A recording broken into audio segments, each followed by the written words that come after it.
Bonjour, maman journaliste. Présentez-vous. Je m'appelle le prophète Benjamin Kawanga, Mukandela, l'incarnation de Simo Kimbangu, l'initiateur du mouvement de libération dénommé l'Union des Congolais pour la libération totale. Bon, prophète, dans la émission, nous dit que il y a à propos de la guerre à l'Est. Moi, l'Iloba, ce que vous avez par rapport à la guerre entre RDC et Congo. Lui, le temps que Bato Nzambe, Bato Bourou Solola Nzambe, tant que Nyonso. Beaucoup de Kolobani, nous avons besoin de la vie par rapport à la RDC. Oui, maman nanga journaliste, pour la guerre, oui, tous allez na Yakoloba.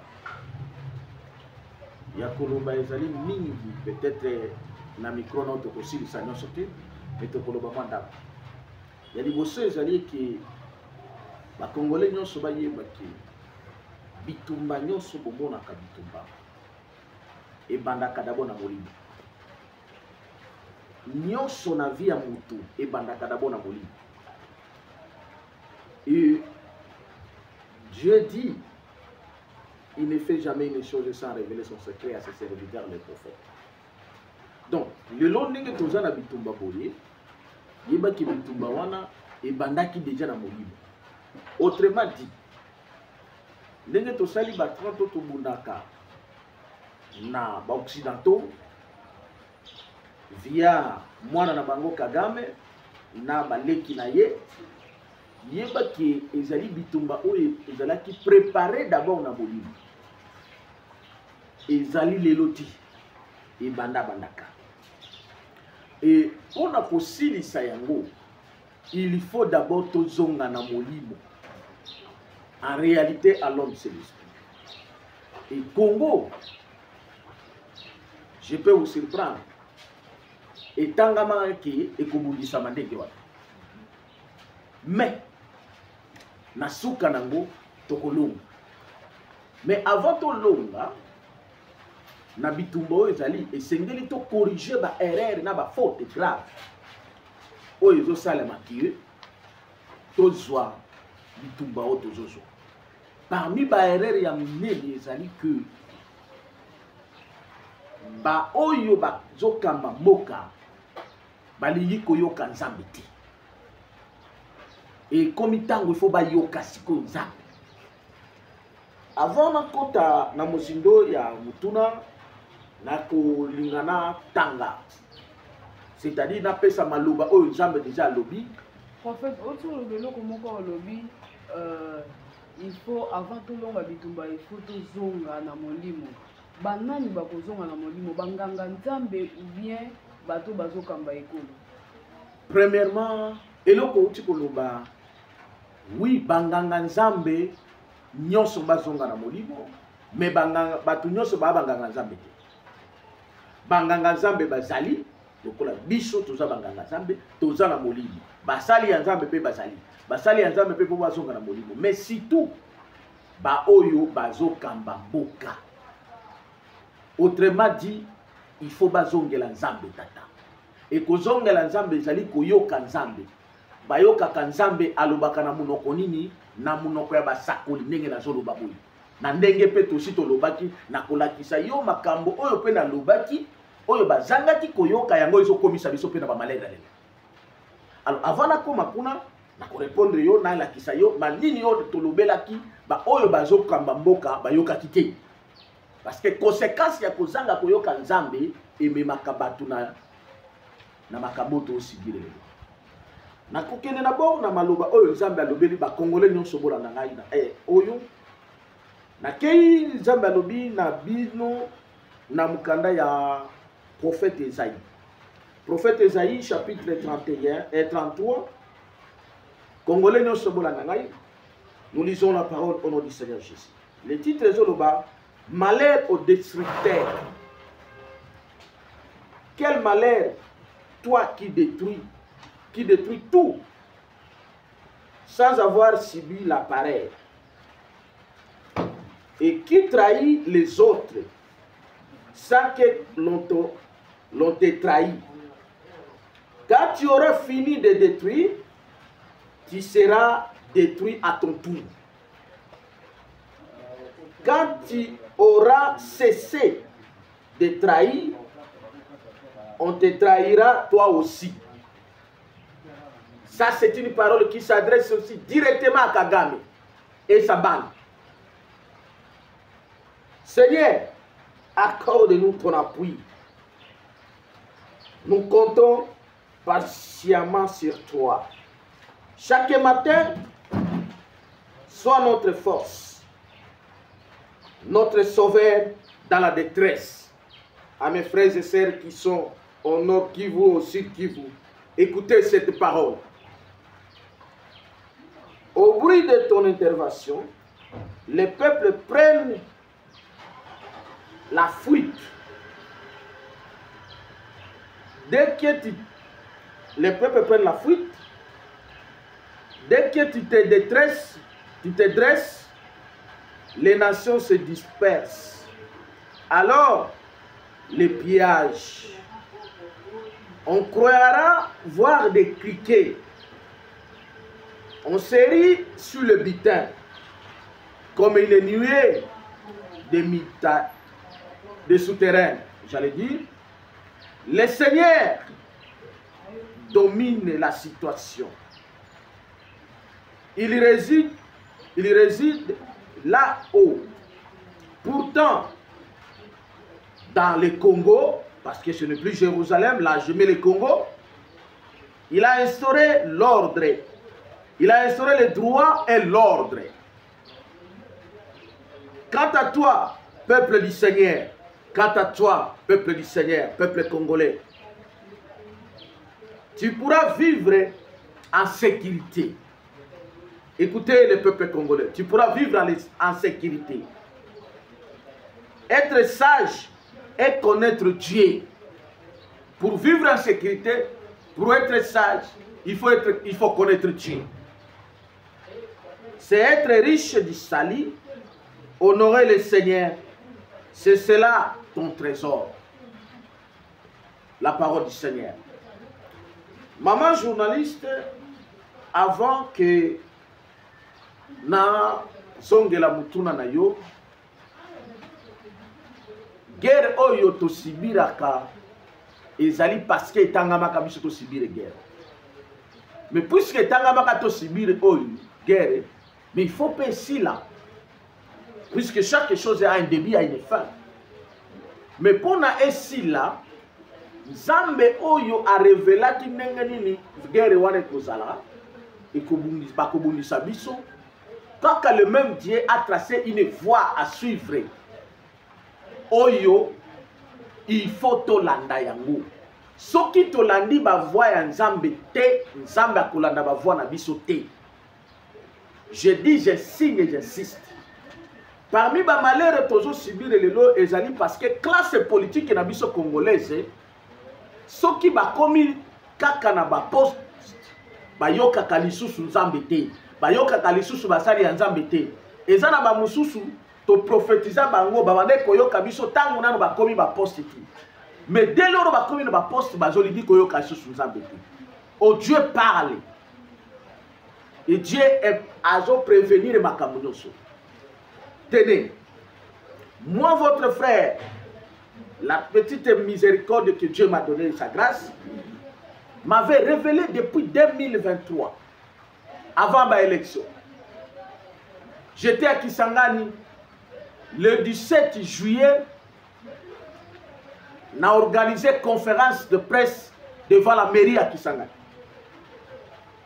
Et dans la suite de la conférence, j'ai écrit une recommandation divine. Tu as président, c'est l'archive là-bas. Plus particulièrement, les conseillers spéciaux à l'époque, qui est chef de l'État, Maître Jacques Chaban, à qui j'ai demandé même l'audience pour rencontrer. Quelle a été la recommandation de Dieu? Recommandation divine est là qui bouille. Président de la République a joué Moka Congo à partir de Kinshasa à Bozeli Yango Zam.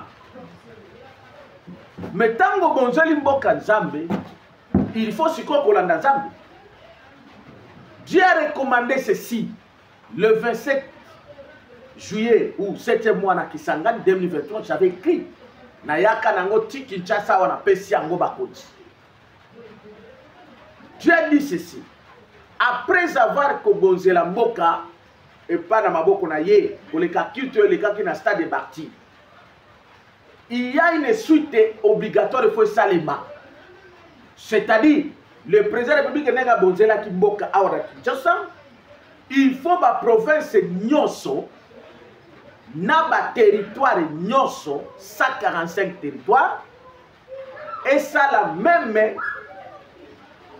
cérémonie à kobonzela toutes les provinces na maboko ya Nzambe et tous les territoires. Oyo eza parmi ba voix moko oyo il fallait ba dirigeant balanda. Ezalaki voix impérative oyo il fallait ba dirigeant balanda. Pour nini? Parce que le Seigneur nous a montré que ba pacte et salema et belé na mboka. Président alobi na Kinshasa na basali ya Nzambe ya Kinshasa. Ce qui n'était pas mauvais, même si il y a eu des erreurs là-dessus, tout ce qui n'a pas été côté malade. Mais si on a ma province, parce que nous avons un président le Bakini, Jani le bapate nyoso oyo salemaka na ba prédécesseur na ngai. Oyo no se makila ya manani nyo salemaka na ba prédécesseur na ye. Si on a lingi na tout na yo mena répondre selon réflexion la révélation ya Nzambe. Est-ce que yebi ba pacte boni ba gouverneur ya ba province ba sala ba province? Oh, ba chaque gouverneur a sa représenter chef de l'État. Chaque gouverneur a un drapeau. C'est-à-dire c'est tout un président dans ma province. Oh, ma province, nous sommes dans le pacte au Salema na Kisangani na Chopo et Zébélé. Ma pacte satanique. Déjà, je recommande qui boy.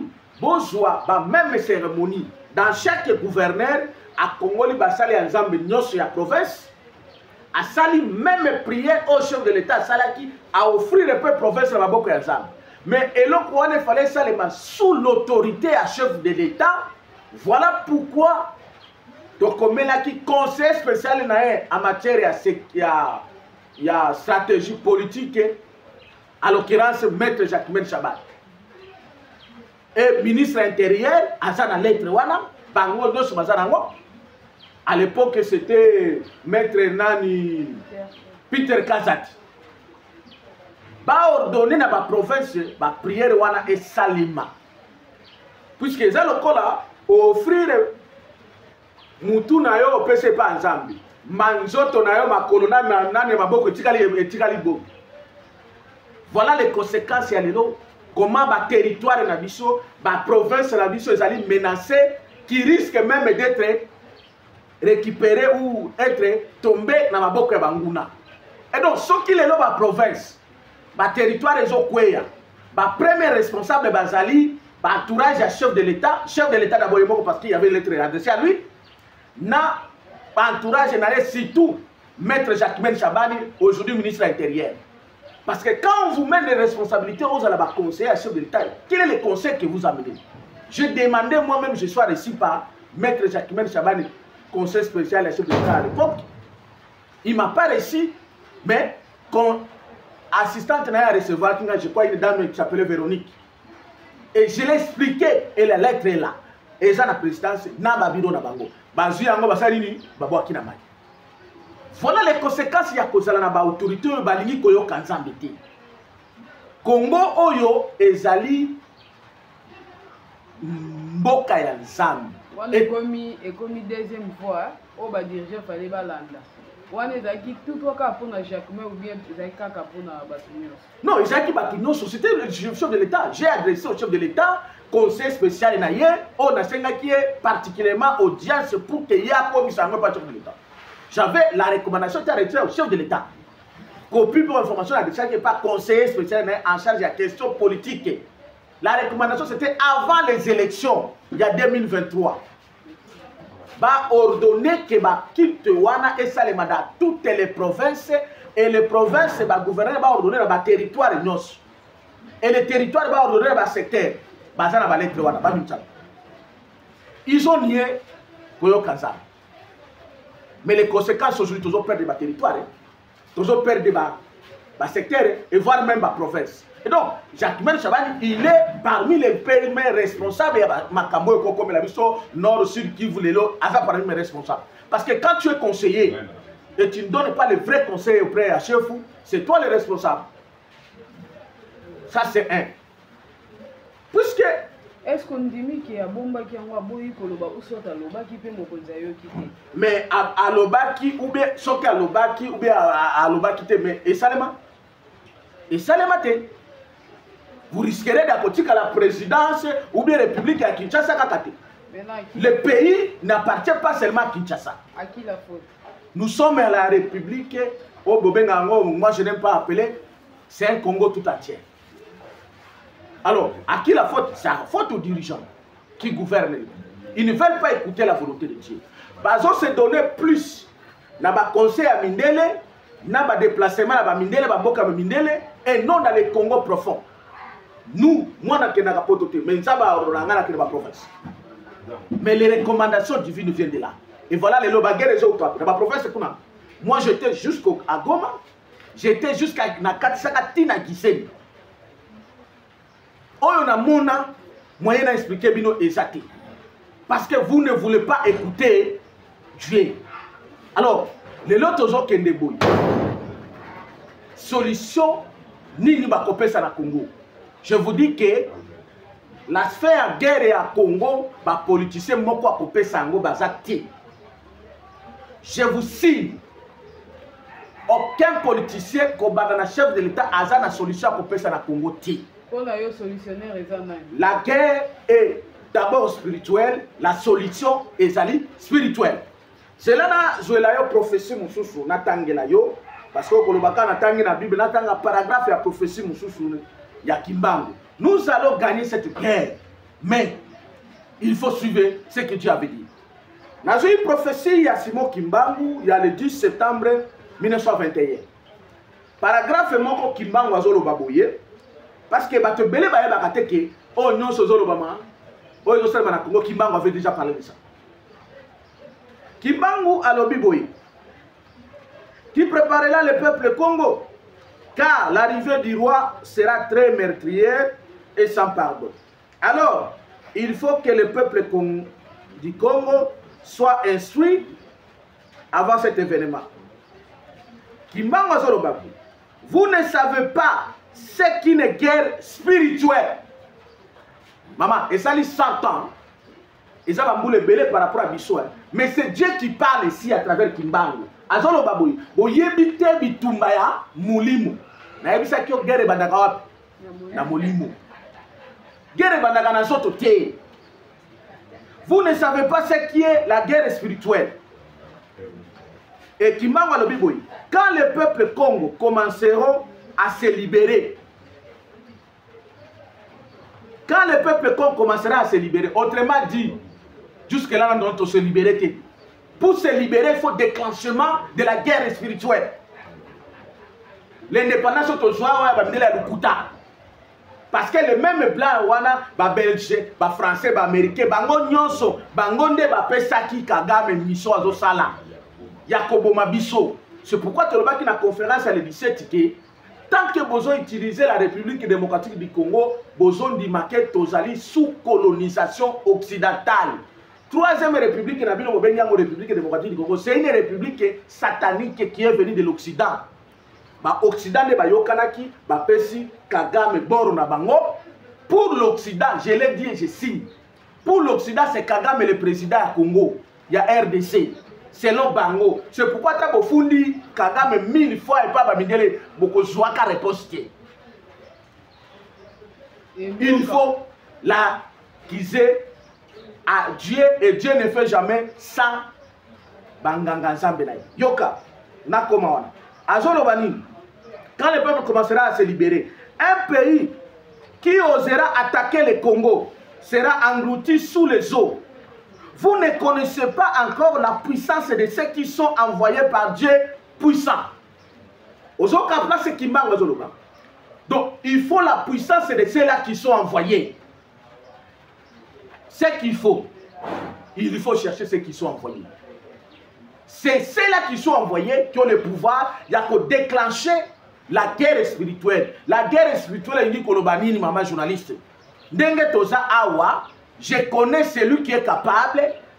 Nganga Nzambe asali bo Nganga Nzambe na ye awa. Kagame akufi na Rwanda. Mwana na ye akufi na Rwanda. James Kabarege akufi na Rwanda. Macron soki alingi akota yango akufi na France. Président américain soki alingi akota yango akufi na États-Unis. C'est ça la guerre spirituelle. Ça c'est là Congo ekoganyaka te et puis tokotaka na boumbu, tokotikalaka na boumbu. Et celui-là qui est porteur, le souverain sacrificateur, qui m'a prophétisé qui n'a prophétie naïe, un grand roi divin est ici au Congo. Qu'est-ce qu'il faut?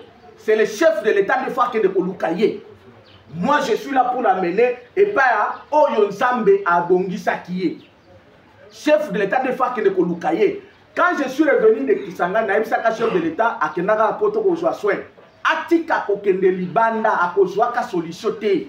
Mindele wana zo kende kuna na Belgique ba ko bomaye. Protection na e utaka libanda te. Protection na e utaka wana Congo na Bonzambe ya solo. Donc solution eza na mindele te. Ata boluki ba nani ba français ba européen ba ni bo kozwa ka solution te. Il a été prophétisé qu'on nous laissera. Mais notre force, la puissance à Congo, c'est de la divinité. Et ordre, Nzambe atambo la désordre te. Eza basali Nzambe nyoso te. Eza ngai te. Mais ngana ko amener et sika oyo Nzambe apesa ke pouvoir wana. Ndenge bo mona kikona na stade na palais du peuple ba osala kite wana et ko pesa solution te. La divinité et la naka ordre. Mais la palais du peuple peut ba pasteur religieux ba sala qui prière pour la nation. Oui, wana ba sala qui prière. Prière est la différence dans invocation. Pour na koboma Kagame sengeli prière te. Ezo senga bonganga Nzambe. Vous comprenez? Tosi to longo na niveau ya prière, prière est à niveau ya C. Makambo spiritualité est à ba dose, est à ba niveau. Ndeni prière comme le niveau. Est à C, prière est à niveau, c'est ça ba na mike. Pour preuve, prière est combien tosi to basi basala na basade matie boma Kagame. Parce que Kagame c'est un pharaon. Pharaon babomaka na prière te. Bana Israël tant bazaki en Égypte, babande ko sala ba prière. Babima na boumbu te. Il fallait Moïse a sala bonganga. Bateau ya commandement Moïse a betaki na mer, wana zaki ni bonganga sam. Mutu aza na bateau ndia ko beta bateau. Je vous dis maman, soki Moïse, soki Pharaon kufaki te, bana Israël banga ba kota kanana te. Parce que nga simba bango nyati bango azongisi bango. Mais pour Pharaon il fallait Moïse à ça. Moïse a ça la bonganga. Et le Congo est visité. Un Moïse est là que moi je connais.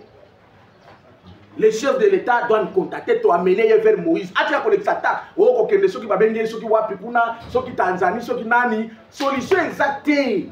Parce que Kagame c'est le pharaon. Il faut la rencontre des esprits entre Pharaon et Moïse. Et le Moïse va gagner. Des jours accueillis. Ce qu'on prière, il y a l'icolo, il y a makasi, il faut libérer Mboka. Il faut que ça soit et puis banani nde sengel basala. Azaka kamutumboko, ezangate, nakotanga ete. C'est moi qui suis présent, nade na ko amener chef de l'État pas Moutouana. Mais il faut tanga parce qu'à travers le média, il y a la solution. Non. Moi-même, je suis là dans les médias. Il y a des stratégies aussi spirituelles. Est-ce qu'on a moyen comme pas chef de l'État? Mais moyen na bino na zo bisabino. Soki baboyi ndenge baboya ki ndenge Jacquemaine Chabani excellence lelo aboyaka na lettre na tindaka ye etali bango bakozwa solution te. C'est aussi le seul moyen où il faut tanga solution na pour mon côté. Non, moi je suis là. Moi je suis prêt à kokende ko mona bango babengi nga na pe nga na memi bango et pas solution. Parce que non senti que yo za borné. On s'est limité quelque part. Ozo kokako komate place bango basa. Maintenant ici c'est le seul moyen où yo kokolo pour message comme la bango. Mais moi message je comme la bango. Bango si ko fa balukanga na ko pesa ba numéro nanga. Je suis prêt ya komona bango et puis na memi bango esika oyo Nzambe tabiraki. Je ne blague pas maman. Pendant le baboye, je fais 20 ans de recherche, investigation, prière pour découvrir ma cambona zoloba. Depuis 2015, moi je suis que dans les voyages prophétiques et tout. Dès que je suis dans 4 na Rwanda, oui, je suis dans Fongoli Bino parenthèse ça. Dès que je suis dans Goma wana, ba Rwandais wana ba okota. Organiser ça physique. Na côté na bango bazana un grand géant. Pourquoi biso to kokaka plus ko kota na Rwanda te? Parce que bango baza protégé na un géant satanique. Mais de notre côté il y a le vide. Moi ne to tambola ka boye, makambo zebele. Ma frontière ndenge bomonaka eza ndenge wana. Géant satanique ou bien to luka. Non, le géant bozambe. Oh, le seul qui est capable de délivrer le géant. Vous comprenez? Parce que même Ngana Zaki menacé le géant, tant na longwaki, na yeki, le grand asalinga bonganga, longolinga le poids. Même biso basali azame bele basali, faut boye bisaka bango.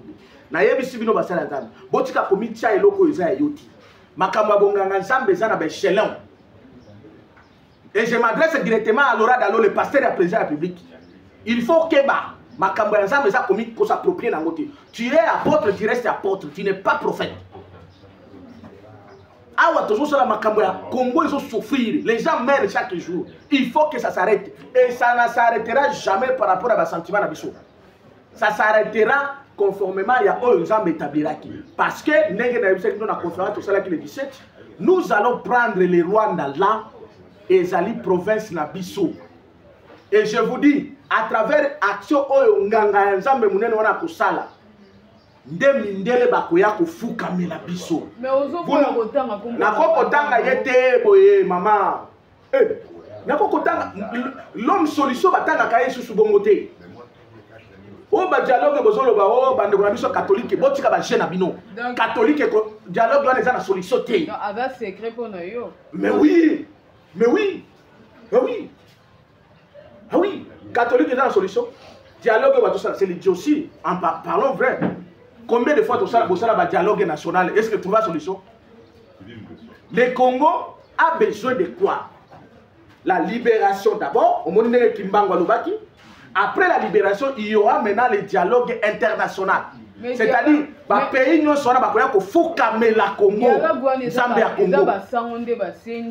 Et puis, le président de l'Assemblée nationale, Vital Kamerhe, à l'objet qui est chef de l'État, il faut dialoguer dans M23 pour que va libérer parti à Goma au Bazoaki. Au Pessinga Kandalissus. Au Pessinga Kandalissus.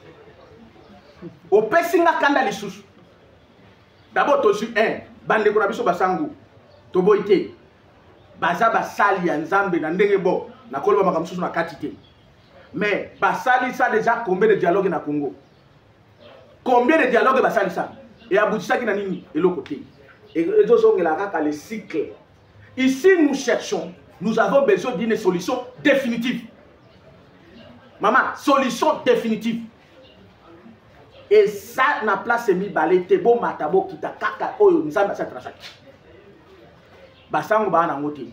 Bazo raisonner na maele na bango ya oyo batanga. Ah ezama kama o batanga te. Ezama kama bonganga zambe. Et bon message, il y a président assemblée. Il y a président Nabino et assemblée wana. Président Nabino et assemblée wana. C'est encore une révolution. C'est une idiotie. C'est l'insulte contre le peuple congolais. Yé, à Fanissa, combien de dialogues est-ce ça? Amani yetu, Amani 1, Amani 2, Moja, Mbili, Tatu, Ine, Kumi. Combien est-ce que Fanissa? Que je parle même à Swahili là. Combien de fois il a été à Goma là-bas, à Kenaki, oh, Nini, guerre. Bon, il y a Kenaki, où tu as un M23 d'ailleurs, je ne m'abuse pas. Tant qu'on va libérer qui est sur la prison, il y a une solution. Dialogue, il y a un M23, même Kagame. Il n'y a pas de dialogue pour trouver solution. Je vous jure, ceux qui vont trouver solution, dans le dialogue, on n'a pas sur la Bible. Mais si le chef de l'État raconte, c'est lui que je parle, dans 2 jours, les Congolais vont se payer. Et ceux qui vont se payer, ceux qui sont salémité, ils vont manger dans mission batoulos.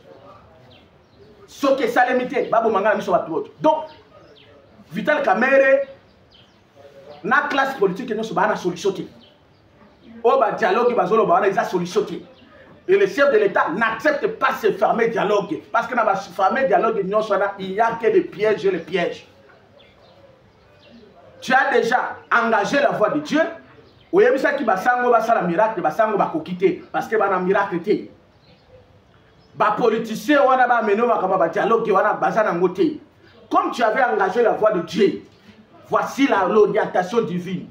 Venez rencontrer celui que Dieu a institué depuis le commencement. Oyo tangama déjà kokoma bongo. Mais solution, l'accomplissement zawana. C'est alors qu'on va appliquer ce que Kimbango avait dit. Les noirs deviendront les blancs deviendront noirs. Il faut que toute cette puissance-là, satanique occidentale, ba fuka melanzambe à Congo. Et ba koya pamba il faut un miracle. Na bino ba politicien, botika ba biloko bien ko kontra bo kitisme franc-maçon na bino bo sakana ba. On dit ba passer même ba kene au sambe la kuna. Elle moko na mona ba passer mawa. Le pasteur est pris mais bino bo kontra ba franc-maçon ba maïkari na ba franc-maçon. Comment vous allez faire ce pays? Les chefs d'État doivent venir voir celui qui a les solutions. Et celui-là va lui donner les conditions qu'il faut faire. Parce que on en a assez. A contacter nani pour akende kokuta mutata. Numéro na a contacter ngai ngane na komi mai. Pesa numéro na. Numéro na ngai plus 243 85 67 034 56. 85 034 56. Mususu 85 81 71 051 11. Prophète Benjamin Kawanga. Parce que awa makambo ba blague botika nanu ba blague na bino bosa na ba master botaki na poto na ba nini eza makambo ba blague te batu bazo kufa plus de 5000 ba kufi na Goma eza blague te. Et il faut qu'on arrête chaque chose à son temps. Il faut qu'on arrête botika ba blague na bino. En fait Benjamin to comme ko chiter l'émission na biso olobaki a ozana ba voix ya oyo il faut ba kodiba landa pour nous sauver pays. Quelles sont les voies pour que tu biso banzela oyo il faut ba kodiba mboka balanda pour na sauver mboka. Maman nanga ozongeli susu na sina pesio voix eza moko ko contacter ngai na la et pas chef de l'état ba mususu wana kuto na bo peut-être kaka kokome na memi chef de l'état pa ya oyo nganga munene ya Nzambe. Nganga munene ya Nzambe asali bonganga Nzambe Kagame akufi. Et pensez-vous que c'est facile pour y aya koluka yo bolande o mema ye pa muntu akoko azali mwana Nzambe aza chrétien non mwana Nzambe apesa mboka na mboka Nzambe. Celui qui a donné le pays entre les mains de Dieu doit écouter Dieu. Et Dieu parle qu'à travers ses serviteurs les prophètes. Donc comme il a souka émission liloba ya souka ezali. Liloba ya souka ezali que peuple congolais oyo nyonso ezosalema etangama. Dans le livre Ésaïe chapitre 18, Dieu nous avait déjà prophétisé ça. Il a dit que nous sommes un peuple fort, une nation puissante qui écrase tout. Ça veut dire quoi, mes frères et sœurs? Nous, Tobunaka, Kakana Kagamiti, Tobunakana, la puissance satanique occidentale, Yaba Mindele Nyos. Et Kimbango avait dit, quand ce peuple commencera à se libérer par la guerre spirituelle, pays nyonso ekozala sima ya Kagame kokweya. Écoutez, oui, il faut que Tobunda, Namanduki, Nabazalendo, oui, courage. Je ne vous décourage pas. Mais victoire finale, Yabitumba Noso wana, ekosalema malamu, Nabonzambe, Nabonganga Nzambe. Oh, il faut chef de l'État aya ko rencontrer. Et azali awa na Kinshasa, azamu sikate. Asenge mbongo te obenga na senge mbongo te. Bako sabino teke o, ba prophète ba senga mbongo te. Si il y aura des conditions spirituelles. Mais ça que Kagame akufi, rien ne se fera. Il faut Kagame akufi. Il faut moi na Kagame on a capitaine azo akufi. Il faut James Kabarega akufi. Et c'est ce qui va déclencher la révolution divine et populaire. Parce que ba oyo ba koti ndambo ya Goma wana. Peuple congolais ko kanga ba babo. Quand on va commander. Et ensuite, le chef de l'État, après ça, Yebi, Nangazaba a coordonné, il doit aller s'installer à Kisangani. Parce que Rwanda, c'est notre 27e province. Toi, on a un problème là-bas, Rwandais, nous sauté. Juste une poignée de gens, tous les peuples néolithiques, les peuples d'origine satanique. C'est eux là que Dieu a dit il faut exterminer ce peuple-là d'origine satanique. Et donc, nous sommes un peuple fort, puissant, et nous allons tout écraser. Mais par la puissance divine. Pas la maïkari franc-maçon à Kindoki, Mozo Kotanango. Pas politicien, Boti à Kindoki. Bon, Zonge la Zambé solo. Merci beaucoup.